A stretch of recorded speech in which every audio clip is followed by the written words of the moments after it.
Hello students, हम लोग प्रश्नावली 10B पे है और क्वेश्चन नंबर है 19। कह रहा है कि ABCDEF एक समषटभुज है। इसमें सिद्ध कीजिए कि vector AE plus vector AB equal होगा vector AC plus vector AF के। चलिए मैं यहाँ पर एक समषटभुज बना लेता हूँ। ठीक है, इसमें इसके नाम देता हूँ मैं यहाँ पर ABCDEF। समषटभुज में प्रत्येक भुजा तो समान होती है तो उसका परिमाण, और बस दिया है ABCDEF एक समषटभुज है, एक समषटभुज है, ये दिया हुआ है। ठीक है, तो सिद्ध करना है, क्या सिद्ध करना है जिसमें कि AE प्लस का वेक्टर AB इक्वल होगा वेक्टर AC प्लस के वेक्टर AF के। तो देखिए यहाँ पर AE ये रहा, कहाँ गया AE? अच्छा, AE ये रहा, AE किसके? AE और प्लस का AB किसके इक्वल होगा जी? AE प्लस का AB इक्वल होगा AC और प्लस में AF के। ये हमें प्रूव करके दिखाना है। तो चलिए अब हम लोग इसका यहाँ पर प्रमाण लेते हैं। इसका LHS या RHS किसी से भी बना सकते हैं। हम लोग LHS ही लेते हैं, वेक्टर AE और प्लस का वेक्टर AB, LHS। अच्छा, हम लोग वेक्टर AE की अगर बात करेंगे, AE की, तो यहाँ पे हम लोग चाहें तो AE को ज्वाइन करके मैं आपको दिखाता हूँ। AE यहाँ पर मैं लिख देता हूँ कि AE वेक्टर और प्लस में आपका ED वेक्टर मिलाकर AD वेक्टर की इक्वल होगा। तो चाहोगे तो यहाँ AE का वैल्यू निकालना, तो वेक्टर AD में से आपका ED सब्ट्रैक्ट करने पे नहीं आ जाएगा, ये जाके उधर सब्ट्रैक्ट करने पे हो जाएगा वेक्टर ED और प्लस में वेक्टर AB। अच्छा, वेक्टर AD माइनस ED जो है ED वेक्टर, ये वेक्टर AB के इक्वल हो जाएगा और प्लस में वेक्टर AB। तो ये इससे कैंसिल होगा। यहाँ पे लिख देंगे कि वेक्टर ED जो होगा ना वेक्टर AB के इक्वल होगा, क्योंकि समषटभुज है इसलिए। चलिए अब इसके बाद देखिए, वेक्टर AD जो है AD और AD को हम चाहें तो AC प्लस का CD लिख सकते हैं, वेक्टर AC और प्लस का वेक्टर CD लिख सकते हैं त्रिभुज के योग नियम से, त्रिभुज का योग नियम से, है ना जी, ये हो जाएगा। ठीक है, अब इसके बाद देखिए AC तो ऐसे ही छोड़ दो। अच्छा, वेक्टर CD की बात करें, CD तो AF के इक्वल हो जाएगा, बिल्कुल हो जाएगा, क्योंकि हम लोग लिख सकते हैं कि आपका ये वेक्टर CD वेक्टर AF के इक्वल होगा। तो यही ना हमें दिखाना था। ये आपका RHS में आ गया कि नहीं? तो ये हमारा RHS आ गया, समझ गए। चलते हैं अब नेक्स्ट क्वेश्चन पे। नेक्स्ट क्वेश्चन देखिए 20 में, यदि AB का मध्य बिंदु C तथा AB के बाहर कोई बिंदु P है तो सिद्ध कर कीजिए कि PA प्लस का PB 2 टाइम्स ऑफ PC होगा। चलिए तो हम लोग इसका यहाँ पर देखते हैं, पहले फिगर बना लेते हैं। AB ले लेते हैं यहाँ पर, AB इसका मध्य बिंदु है C और बाहर कोई एक बिंदु ले लेते हैं P, और P से हम लोग एक बार A को मिला देते हैं और एक बार B को मिला देते हैं और फिर C को भी मिला देते हैं। ठीक है, हमारे पास दिया क्या है? दिया है हमारे पास कि AB का मध्य बिंदु C है तथा AB के बाहर कोई बिंदु P है। तो सिद्ध करना है, क्या सिद्ध करना है जी? हमें यहाँ सिद्ध करके दिखाना है कि वेक्टर PA प्लस में वेक्टर PB इक्वल टू में 2 टाइम्स ऑफ वेक्टर PC। अब इसका हम लोग यहाँ पर प्रमाण देखते हैं। हमारे पास दिया है कि चूंकि C AB का मध्य बिंदु है तो इसका मतलब आप लिख सकते हैं कि वेक्टर AC जो होगा हाफ ऑफ वेक्टर AB होगा और वेक्टर CB जो होगा हाफ ऑफ वेक्टर AB होगा, या फिर आप ये भी कह सकते हैं कि वेक्टर BC जो होगा minus of half of vector AB। इसका निगेटिव मैंने निकाल दिया। चलिए अब इसके बाद देखिए, त्रिभुज PAC में, इस वाले त्रिभुज में देखिए, त्रिभुज के योग नियम से यहाँ पर वेक्टर PA प्लस का वेक्टर AC वह आपके वेक्टर PC के इक्वल हो जाएगा त्रिभुज के योग नियम से। फिर त्रिभुज चलते हैं PBC में, तो यहाँ पर PB वेक्टर प्लस में आपका BC वेक्टर इक्वल टू में वेक्टर PC। ये समीकरण 2 लेते हैं। दोनों कैसे हुए? त्रिभुज के योग नियम से, त्रिभुज का योग नियम से। अब इन दोनों को जोड़ देते हैं, ये लाने के लिए हम लोग लिखते हैं समीकरण 1 तथा 2 को जोड़ने पर, समीकरण 1 तथा समीकरण 2 को जोड़ने पर देखिए क्या होता है।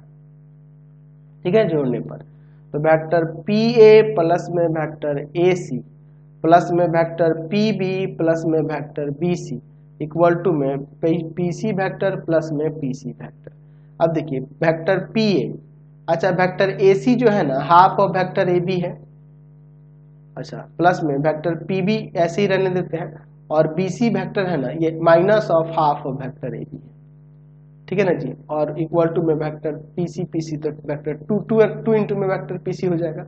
ये देखिए इसका निगेटिव कट जाएंगे, तो वेक्टर PA प्लस में वेक्टर PB इक्वल टू में हो जाएगा 2 टाइम्स ऑफ वेक्टर PC। यही नाम है प्रमाणित करना था, हमने इसे प्रमाणित करके दिखा दिया। चलते हैं एक और क्वेश्चन एक्सरसाइज में बचा है उसको देख लेते हैं। नेक्स्ट क्वेश्चन 21 में क्या कर रहा है, यदि त्रिभुज ABC का परिकेंद्र O और लंब केंद्र O' है तो सिद्ध कीजिए इन दोनों को। चलिए देखते हैं, मैं यहाँ पर एक त्रिभुज ले लेता हूँ ABC, ठीक है, यहाँ पर मैं एक त्रिभुज बना लेता हूँ आपका ABC, ठीक है, ABC। तो इस त्रिभुज का क्या कह रहा है कि परिकेंद्र जो है ना, परिकेंद्र जो है O है, तो यहाँ पे इसका परिकेंद्र जो होता है वो कुछ इस तरह से हम लोग ले लेते हैं। सपोज कर लीजिए परिकेंद्र इधर की तरफ मुझे मिल रहा है, ऐसा सपोज कर लेते हैं। तो परिकेंद्र से यानी कि इस O, यहाँ कोई बिंदु में मान लीजिए परिकेंद्र क्या दिया है, O दिया है, इस O बिंदु से A की, B की और C की दूरी बराबर होगी, इतना तो जानते हैं। अच्छा दिख नहीं रहा है फिगर में, लेकिन मैं मान लेता हूँ बराबर होगी, परिकेंद्र है। और यहाँ पर O डैश जो है लंब केंद्र दिया है, जिसे ऑर्थो सेंटर कहा जाता है ना जी। तो चलिए लंब केंद्र इस पे खींचते हैं, सभी के लंब केंद्र क्या होगा। तो यहाँ पे सपोज कर लेते हैं कि इस पे जो लंब खींचा गया है वो कुछ इस तरह से, ठीक है, फिर इस पे जो लंब खींचा गया है वो कुछ इस तरह से, ठीक है, और फिर इस C से इस पर जो लंब खींचा गया है वो कुछ इस तरह से यहाँ पे मिल रहा है, ठीक है ना जी। ऐसे हम लोग यहाँ पे सपोज कर लेते हैं, यानी कि लंब केंद्र का मतलब क्या है, तीनों भुजाओं पे जो तीनों शीर्षों से लंब खींचा जाएगा उनका केंद्र, ठीक है ना जी। ये वाला केंद्र यहाँ पर O डैश दिया हुआ, ठीक है, ये हमारे पास O डैश दिया हुआ। क्लियर है इतना। चलिए तो हमारे पास दिया क्या है कि त्रिभुज ABC का परिकेंद्र O तथा लंब केंद्र O डैश है, तो सिद्ध करना है, तो सिद्ध करना है, क्या सिद्ध करना है जी। पहले में देखिए कह रहा है कि O dash A vector plus में O डैश B वेक्टर और प्लस में O डैश C वेक्टर जो होगा वो 2 टाइम्स होगा O डैश O की। और दूसरे में क्या है कि वेक्टर AO डैश प्लस में vector O dash B plus में vector O dash C equal to में 2 टाइम्स ऑफ वेक्टर AO, यानी कि वो 2R होगा।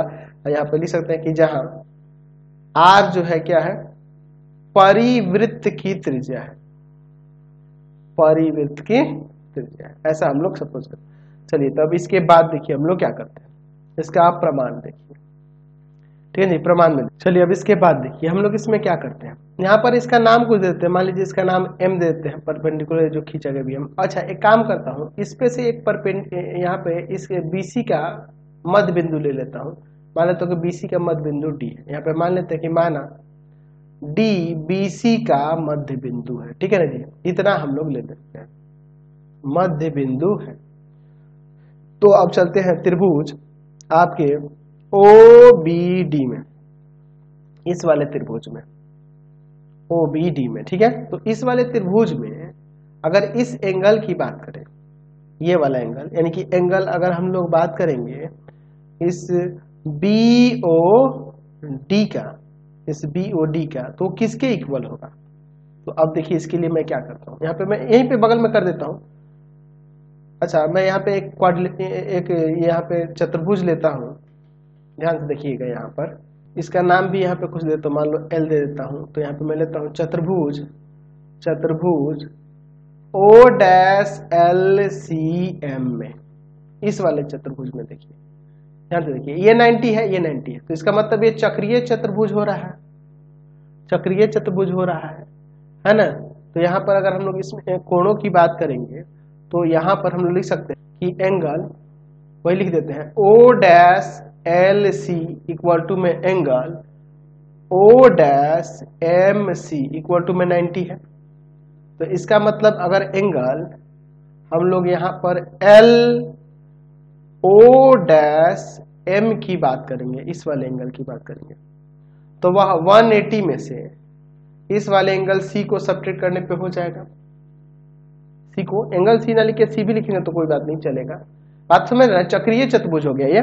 चलिए इसका ये कैसे हो, अब इसका मतलब यहाँ पे देखिए जब ये चक्रीय चतुर्भुज हो जाएगा तो यहाँ पर ओ जो होगा वह ये हमारे पास दिया हुआ है, ये जो ओ जो है ओ ये सरकम सेंटर है इस वाले त्रिभुज ए बी सी का, है ना जी। तो जब ये इसका सरकम सेंटर दिया है इसका मतलब इसके द्वारा जो फॉर्म्ड एंगल बीओसी होगा इस एंगल का डबल होगा। ये हम लोग पढ़े हुए 9th क्लास में। तो हम लोग यहाँ पे लिख सकते हैं कि एंगल बीओसी जो होगा 2 टाइम्स होगा एंगल ए के। कैसे, तो हम लोग पढ़ यहाँ पे लिख सकते हैं कि यहाँ पर दिया है कि ओ इज द, ओ जो है अंतः केंद्र, हिंदी में लिख देते हैं परिकेंद्र है। ओ त्रिभुज ए बी सी का परिकेंद्र है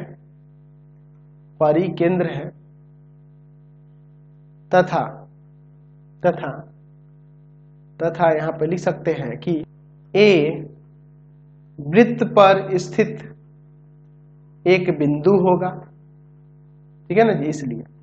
अच्छा, इसका मतलब यहां पे एंगल बीओडी की बात करें, ये वाला एंगल, तो वो एंगल ए के इक्वल हो जाएगा। ऐसा क्यों, एंगल ए के इक्वल क्यों होगा, क्योंकि देखो ये पूरा जो है ना, ये पूरा इस 2 टाइम्स इसके 2 गुने के बराबर है। तो इसका ये जब डी मध्य बिंदु है तो ये इसके इक्वल है। तो आप सोचो जब सर्कल ड्रॉ करेंगे यहाँ से तो सर्कल का ये केंद्र हो गया और ये क्या हुआ, ये उसकी जीवा होगी और जीवा पे जो जीवा को समद्विभाजित करने वाली रेखा होती है, यानी ये 2 बराबर भागों में बांट रही है। इसका मतलब ये केंद्र पर भी समान कोण बनाएंगे यानी कि ये दोनों कोण बराबर हो जाएंगे। इसका मतलब कि एंगल ए के इक्वल हो जाएगा, क्योंकि 2 टाइम्स ऑफ एंगल ए पूरा एंगल के इक्वल हो रहा है। ऐसे हम लोग लिख सकते हैं, यानी बीओडी एंगल ए के इक्वल होगा। यानी कि अगर आप इसमें इस वाले ट्रायंगल ओबीडी में आते हैं इसमें, तो अगर हम चाहें तो cos a इक्वल टू में लिख सकते हैं, यानी कि ये a ही है। cos a इक्वल टू में क्या लिख सकते हैं, तो बेस OD और यहां पर हाइपोटेनस OB, OD और बाई में यहां पर हम लोग इसके रेडियस को r आपके क्वेश्चन में ऊपर दिया हुआ है ना जी, तो बाई r लिख सकते हैं। OD r ही ना है जी। इसका मतलब यहां से हम लोग OD के वैल्यू की बात करें तो r cos a हो जाएगा ना। ट्रायंगल लेते हैं यहां पर त्रिभुज AO'M में, तो यह वाला एंगल क्या होगा, एंगल AO'M किसके इक्वल होगा, तो ये वाला एंगल देखिए, ये वाला एंगल 180 - c था, तो ये c हो जाएगा, क्योंकि दोनों मिला के लीनियर पेयर है तो ये c आ जाएगा। चलिए तो यहाँ पे हम लोग ले सकते हैं sin c इक्वल टू में परपेंडिकुलर AM और बाई में हाइपोटेनस आपका क्या हो जाएगा, परपेंडिकुलर AM और बाई में ये आपका ये वाला हो जाएगा हाइपोटेनस, ये ना आपका AO', ठीक है ना जी। चलिए अब इसके बाद हम लोग देखते हैं। तो यहां पर अब हम लोग चलते हैं इसमें इन ट्रायंगल ABM वाले में, इस वाले में आइए। तो यहां पर हम लोग ले सकते हैं cos A इक्वल टू में क्या हो जाएगा, तो यहाँ पे ये AM और बाई में आपका ये AB हो जाएगा, है ना जी। चलिए अच्छा, तो यहाँ पर हम लोग जानते हैं ये वाला C हो जाएगा, इसके अपोजिट वाला, ये वाला B हो जाएगा, ये वाला A हो जाएगा, ये आपको पता है। तो यहाँ से इसके अकॉर्डिंग क्या हो जाएगा, यहाँ पर AM और बाई में C आप लिख सकते हैं, यानी कि यहाँ से AM इक्वल टू में हो जाएगा C का मल्टीप्लाई करेगा C cos A, ठीक है। अब इसके बाद देखिए हम लोग क्या करते हैं, तो यहाँ sin C इक्वल टू में लिख सकते हैं, sin C इक्वल टू में इसमें रख देते हैं AM के जगह पे ये C cos A और बाई में आपका ये जो है AO' बिल्कुल हो जाएगा। अच्छा, यहां से हम लोग ये भी तो लिख सकते हैं AO' इक्वल टू में C cos A बाई में sin C। हम लोग फॉर्मूला जानते हैं कि A बाई में sin A बी बाई में साइन बी और सी बाई में साइन सी जो होगा इक्वल होगा आपके किसके जी 2r के। ये हम लोग पढ़ेंगे फॉर्मूला। तो सी बाई में sine C equal to 2r लिख देते हैं, तो यानी कि A O dash equal to में हो जाएगा यहाँ पर 2r cos a। ठीक है, इसको इक्वेशन इसके ऊपर एक हम लोग निकाले थे, यहाँ पर देखिए ना r cos a, इसी को यहाँ पे रख देते हैं r cos a की जगह पर। तो a o dash equal to में हो जाएगा यहाँ पर 2od। कैसे हुआ? तो फ्रॉम इक्वेशन फर्स्ट से। ठीक है ना जी। अब इसके बाद देखिए हम लोग क्या करते हैं, हमें जो फर्स्ट में दिखाना था वह a डैश o वेक्टर, ठीक है, a dash b vector, o dash c vector, यही ना था जी। तो o डैश a वेक्टर को ऐसे ही रहने देते हैं और प्लस में यहाँ पर वेक्टर ob और वेक्टर oc को देखो। तो वेक्टर ob और वेक्टर o डैश c जो होगा ये 2 टाइम्स होगा इसके ना o डैश d के, क्योंकि d मिड पॉइंट है bc का, तो ये हो जाएगा 2 times of vector o dash d। ठीक है। अच्छा, वेक्टर o डैश a किसके इक्वल होगा? o डैश a किसके इक्वल होगा? तो ये हो जाएगा आपका यहाँ से, यहाँ इसके अकॉर्डिंग हो जाएगा minus of 2 times of vector od और प्लस में 2 times of vector o dash d दिया है। यहाँ से 2 कॉमन, तो vector o dash d minus में वेक्टर od। चलिए, तो यहाँ पे देखिए, यहाँ हम लोग क्या कर सकते हैं, फिगर में देखिए o डैश d में से अगर od सब्ट्रैक्ट कर देंगे, o डैश d में से od सब्ट्रैक्ट कर देंगे तो हमें वेक्टर क्या मिल जाएगा? वेक्टर हमें जो चाहिए था o डैश o मिल जाएगा, है ना जी, यही ना मिलेगा। तो ये तो प्रूफ हो गया। सेकेंड वाले में देखिए क्या है, सेकेंड वाले में है वेक्टर a o डैश, देख लेते हैं एक बार, a o डैश है, a o dash b o dash c, o dash b plus o dash c। चलिए, a o डैश जो है ऊपर देखिए, ये आपका उसके according 2 times of vector od हो जाएगा और ये दोनों मिलके यहाँ पर हो जाएगा आपका, यहाँ पर दोनों मिलके हो जाएगा 2 times of o dash d, होगा ना जी। चलिए, तो एक काम करते हैं, इसमें हम लोग यहाँ पर 4od माइनस का 2od वेक्टर प्लस का 2o डैश d वेक्टर ऐसे कर देते हैं। अब देखिए 4od वेक्टर, यहाँ पर देखिए इसमें से 2 कॉमन कर लेते हैं और od वेक्टर माइनस में od कर देते हैं, वेक्टर od। ठीक है ना जी। इसे आप 2 इंटू में od वेक्टर कर सकते हैं कि नहीं, 2 इंटू में 2od वेक्टर, और इसे आप 2o डैश o वेक्टर हो जाएगा। इसमें से 2od वेक्टर जो होगा इसके इक्वल हो जाएगा, किसके इक्वल हो जाएगी? 2od किसके? ao वेक्टर के इक्वल हो जाएगा, ao वेक्टर के, ao डैश वेक्टर के, और प्लस में 2o डैश o वेक्टर। यहाँ से हम लोग 2 कॉमन कर लेते हैं, तो देखिए 2 कॉमन करेंगे तो ao डैश वेक्टर प्लस में o डैश o वेक्टर। चलिए, तो देखिए यहाँ पर ao वेक्टर और प्लस में o डैश o वेक्टर, ये वाला ao vector o dash o vector ao vector के इक्वल हो जाएगा कि नहीं? 2 टाइम, तो यहाँ पे आ जाएगा 2 टाइम्स ऑफ ao वेक्टर। यही ना हमें दिखाना था, हमने दिखा दिया, समझ गए आज, जो कि 2r के इक्वल हो जाएगा। तो आज की क्लास में इतना ही, नेक्स्ट वीडियो में आगे देखेंगे। आपको हमारे 3 चैनलों को सब्सक्राइब कर लेना होगा। पहला है पाथ फाइंडर क्लासेस छपरा, दूसरा है आपके पास भारती भवन रविकांत सर, और तीसरा चैनल है Ravikant sir RD Sharma solution. तीनों चैनलों को सब्सक्राइब कर लेंगे। इससे रिलेटेड वीडियो के लिए सीधे डिस्क्रिप्शन में, इससे रिलेटेड नोट्स के लिए गूगल पे जाकर सर्च करेंगे www.ravikantsir.in, और यहाँ जाकर आप सभी क्लासेस के नोट्स, उनके PDF को डाउनलोड कर सकते हैं, पढ़ सकते हैं। इंस्टाग्राम और फेसबुक पे जाकर पाथफाइंडर क्लासेस छपरा को लाइक एंड फॉलो करना नहीं भूलेंगे। Thanks for watching the video. Comment करके जरूर बताएं कि हमारे चैनल को वीडियोस आप सभी को कैसे लगते हैं। Thanks for watching.